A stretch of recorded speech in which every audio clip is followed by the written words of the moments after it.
What's going on, everyone? Welcome to another edition of the Fanpreneur Podcast. I am one of your hosts, Alexander Turner, or one of the co-founders of Fanpreneur. Today, we have an amazing guest. We have Justin Lewis, also known as DJ J. Lou, who is gracious enough to, take the time to be with us today. So how you doing today, Justin? What's going on, y'all? It's your boy J. Lou. Thank you for having me. I appreciate you being here. It's an amazing time. We're here in Investfest, Atlanta, 2023. It's amazing. Big shout out to all the businessmen and women that are in attendance today. All our guest speakers, celebrities, athletes, entrepreneurs, everybody involved. Let's go. Let's go. So we're just going to go ahead and delve right in, right? Just kind of give a quick synopsis of who you are for the people who aren't familiar with you. Yeah. And how what made you start your own business to begin with? Sure. I'm a serial entrepreneur. I'm a DJ. And I'm also now boxing. For those who are trying to get into the game, I would say in business, the number one thing you have to adjust first is your mindset.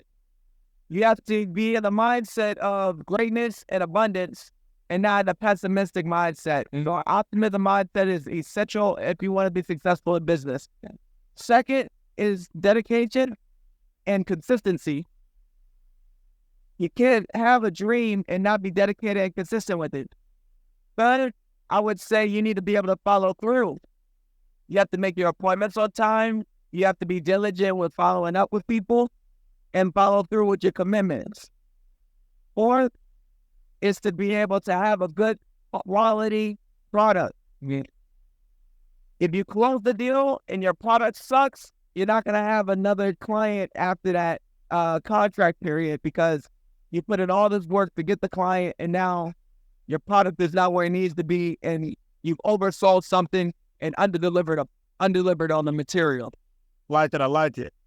And fifth, if your product is good and you get through those first four steps, the fifth thing is to work on maintaining the relationship, calling your clients, nurturing the client as if they were a baby, and making sure that that client comes first, or making them feel as if they're coming first within your organization so that they don't feel like they're getting the back end or the leftovers of your business. I like that. So I'm glad that you're able to break those 5 things down on what somebody should need, especially when it comes to the mindset, because there's a different mindset between being an entrepreneur, or what we like to call a fanpreneur, right, for a family business, and being an employee, right? There's a lot that goes into it. People think it's all glitz and glamour. So what is something that when building your business would say is like the number one thing somebody needs besides the mindset and besides what you just said? What's like the one thing like somebody should use when crafting and building a business? When crafting and building a business, it's very important for you to know what your business is. There's too many people that I run into nowadays, and they have these businesses, but they're not really sure about how the business is going to make money, who the target customers are, what the market is in that industry. You need to know all these things. Build your foundation first. I always tell people, a weak foundation won't withstand the longevity. A solid foundation with a weak product will survive longer than a strong product with a weak foundation. So always focus on that first. Secondly, after you do that, you need to focus on building on the brand, building the structural materials of that home or your baby, your business, okay? And, a lot of these things are self-explanatory as we go through a lot of the principles that go behind it. But most of the time, what I see is that people aren't really looking at it from a business standpoint. They look at this as more of a hobby, and this is a full-time job. You're working more hours on this. This is more energy, more time. Back to the universe and your purpose for being here. So take it seriously. So I got a personal question for you. Do you have a significant other in your life as far as like somebody you're partnered with? You know what? I do have a significant other, but I will say this. Make sure that your significant other supports you in a way that you need in order for you to be successful. Exactly. If you are the type of person that needs validation, needs that support, and your partner's not giving that to you, by all means, I'd suggest you Find someone who's going to be able to validate you, because long term in your business, it will start to turn over if the person that is your right hand or your significant other isn't that supportive of you. So that's what I would mainly say to anybody out there who is in a relationship.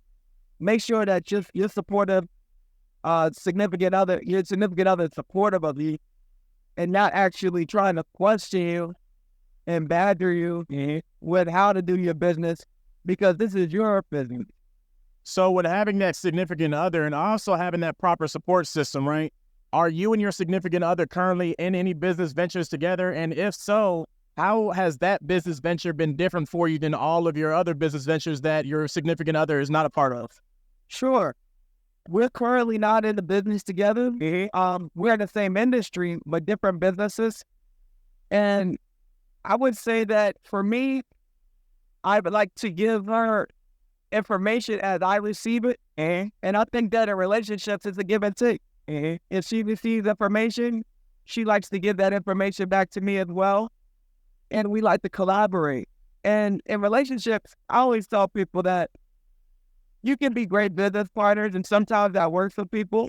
And in other relationships, you can't be great business partners, and you have to communicate through information.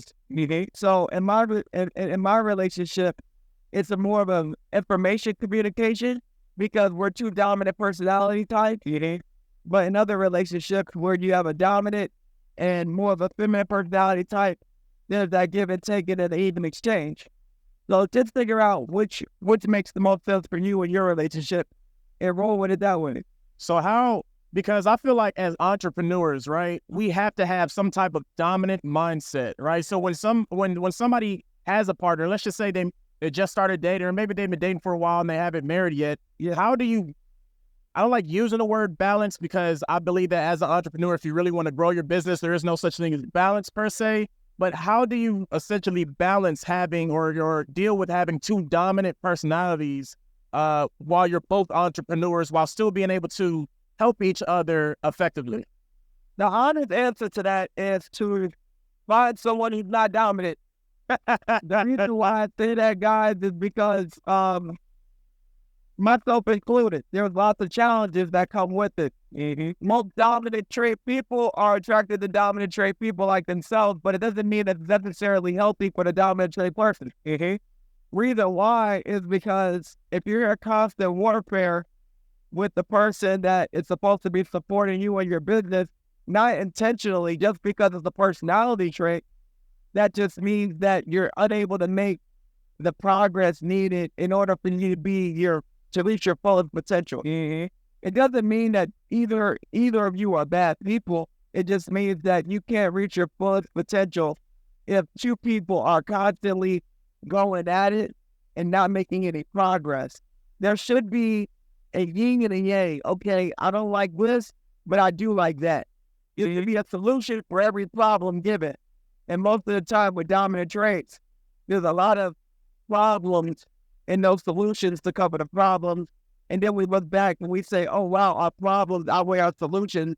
And now we're taking steps backwards. Not only in relationship, but also in the business. Exactly. And I like how you brought that up, because I wanted to pivot a little bit, right? As far as when you were talking about every solution needs a problem, right? Yeah. I'm sure that at some point in time, most people have worked a job before for somebody, and you know, when there's a problem, it's easy just to go to the manager or go to the higher up to find that solution, right? Yes. And as an entrepreneur, we end up having to find that solution on our own. So how are you, as a business owner, finding solutions to problems that arise, especially if you don't happen to have a mentor guiding you along, right? If you have a mentor, it's easy because they can say, hey, don't do this or don't do that. But let's just say for whatever reason, you're not in a position to have a mentor, or you can't find one in the current time being that's right for you. How do you find solution to those problems? So the biggest resource that we have right now is ChatGPT. So AI technology, I would suggest to anybody out there that doesn't currently utilize it for their business, go ahead and just try out AI technology first. It's a great way to get basic, simple information without having to do a lot of research. The second form that I would suggest is your personal relationships. And I put personal relationships over your business relationships because when you're formulating a business, it's an emotional attachment somewhere. It's hitting an emotional nerve. Mhm. So I always suggest reaching out to maybe a family member or even a significant other or a colleague and ask them, hey, this is an idea that I have. Do you think this is something that you see me being successful with? They may say no, and that's okay. Ask a few other people and get their opinion. Others may say yes. And then at the end of the day, take that information and decipher how you feel about it in your gut and then make the right decision. Like that. I like that. So how many businesses do you have?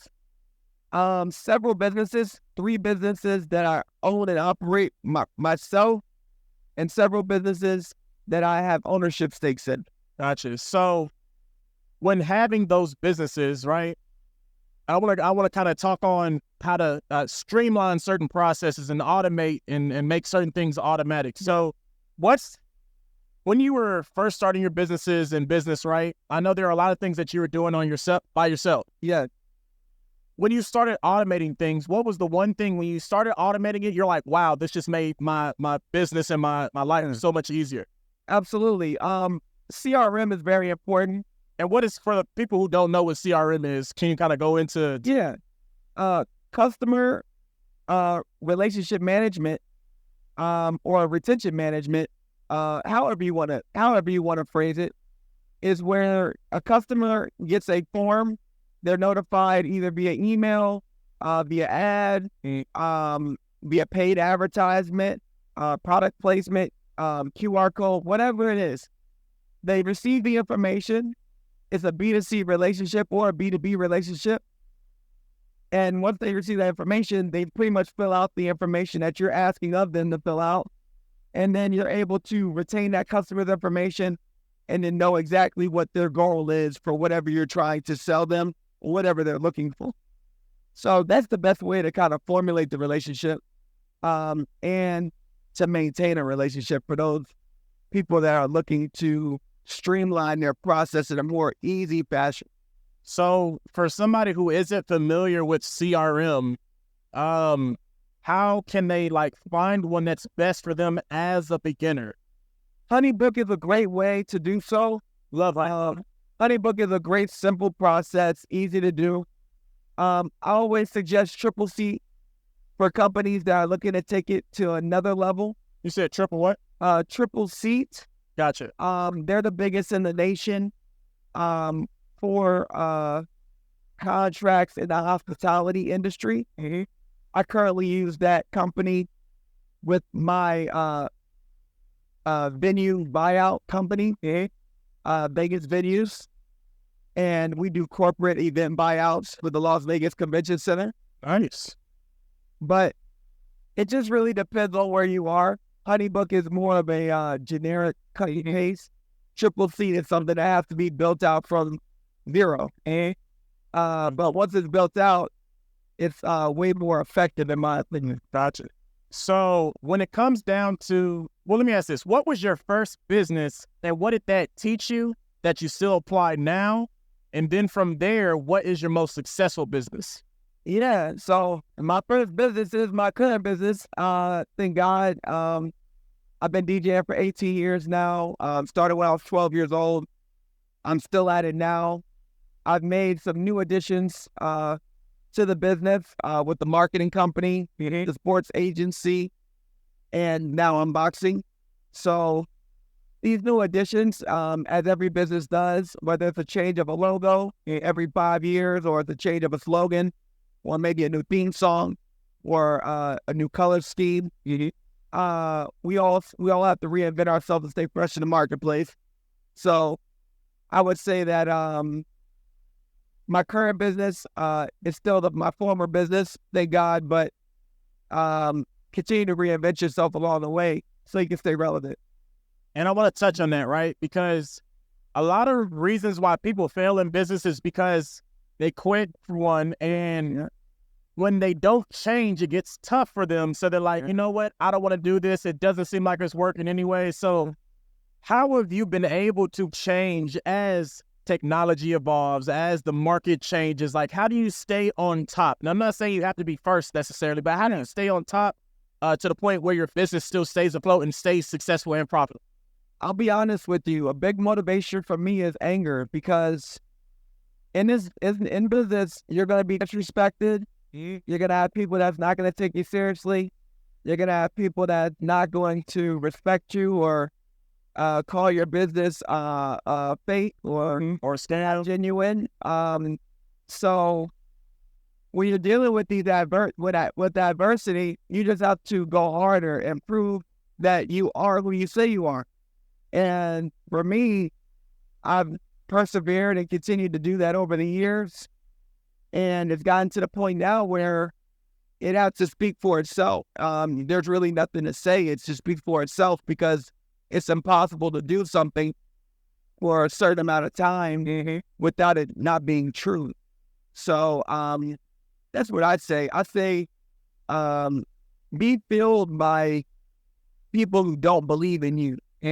Use that as your motivation to make your business actually a success. Like that. Because honestly, they always say haters are your motivators, right? Like, I believe that you can be fueled by a number of things, right? Like what you said, fueled by the people who don't believe in you. Jordan is a perfect example. All the people who said he couldn't do it, or he would make up reasons or make up excuses of what somebody else would say just to keep him going, right? So you have to make sure that as you're going throughout this process, that you're doing what needs to be done to grow in your business, and that no matter what anybody says, you don't let it chink at your armor. You just let it fuel your gas tank so you can keep going far. Absolutely. So let me ask you this, right? What has been the biggest, I don't want to say failure, right? Because we don't fail, we just learn lessons. So what has been the biggest hit, or like something that really like kind of in the moment, like brought you down a little bit that you've been able to rebound and recover from in any of your businesses? Absolutely. So disappointments are inevitable in business. And I would say that I have disappointments daily in my business, whether it's through employees, whether it's through contracts not being signed or delays in contracts being signed, payments not being delivered on time. There's a variety of issues that come up and arise. So the biggest issue that I think to date has been dealing with unreasonable people. Most of the time, those are the people that will lose you the most money, because what they'll do is they will frame it in a way to where they will manipulate you out of your own business, and they're profiting more than you are. So I would say that the biggest hit that we've ever taken in my business has been when we haven't paid close attention to our business partners. Either we overvalued the company, we didn't check for certain things, we didn't ask for balance sheets, we didn't ask for any commitment, we didn't ask for a contract, we didn't ask for a memorandum of understanding, we didn't ask for any of this stuff, but we decided to do business based off of good faith. I think those are the contracts we get burnt on the most. And I'm glad that you said all those things, but the main thing being contract, right? Because you have to understand that no matter who you're doing business with, it doesn't matter if it's somebody you just met, if it's your friend or a family member, contracts need to be in place, because it does a few things, right? It holds everyone accountable, but it also makes it makes things clear, right? Because people can assume based on their own interpretation, but when you put it in a contract, things should be, right? Because not everybody understands how to do a contract properly. And if you are going to get a contract done, you need to do it by somebody that's professional. But in that contract, things should be explained to a T where both parties have an understanding before the contract is signed and before people are moving forward, right? So from the contracts, right? And I want to ask you this as well, because you said you have ownership stake in a couple businesses as well. So I want to ask, how were you able to get ownership stakes in other people's businesses? And what was like the negotiating with that, and how did that happen? Like, did people ever back out of a contract after the fact? Like, how did that run? Yeah. So the biggest thing with negotiating a equity stake in a business can come in a variety of forms, whether it's sweat equity, whether it's cash, whether it's stock options. So you have a variety of different ways to either acquire into a business or to acquire a business if you decide to just buy someone out. As far as contracts, I would like to touch on the lack of representation we have in the marketplace when it comes to contracts and contract law or entertainment law.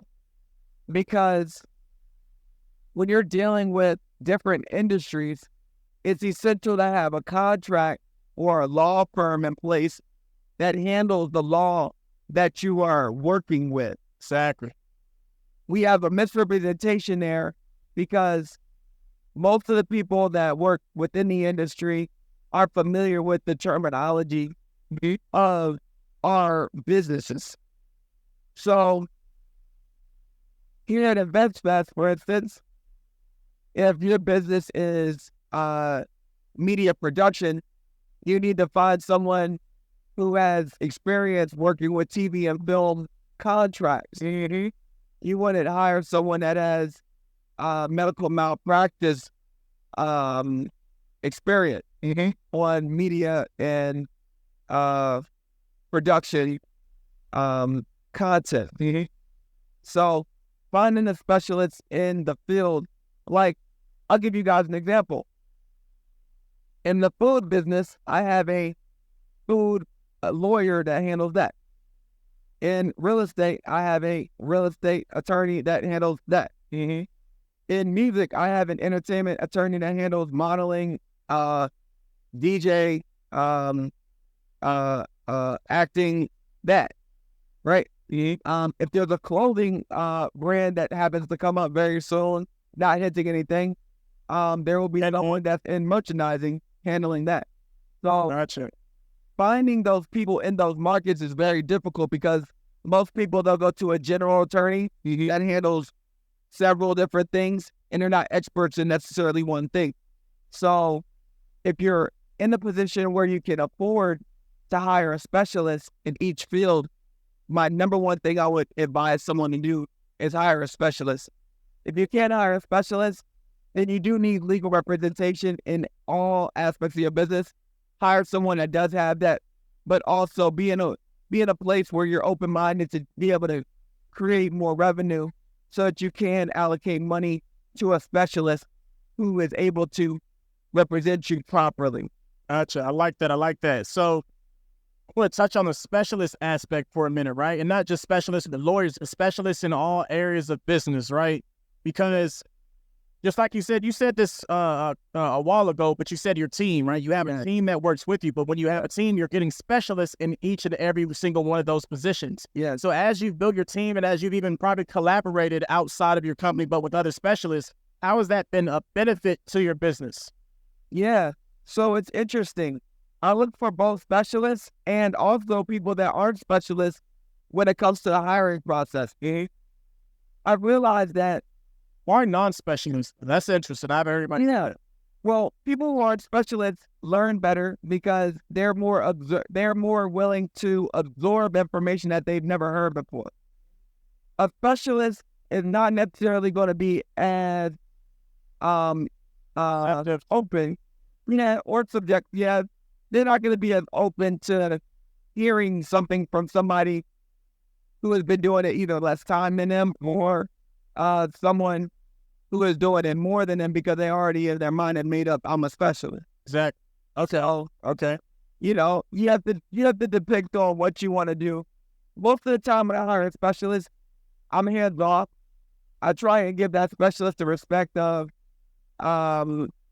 you are the person that knows what they're doing until there's a mistake or an issue. If there is a mistake in an issue, then of course I'll come in and try and add my 2 cents. But most of the time for specialists, I let them do their own thing free.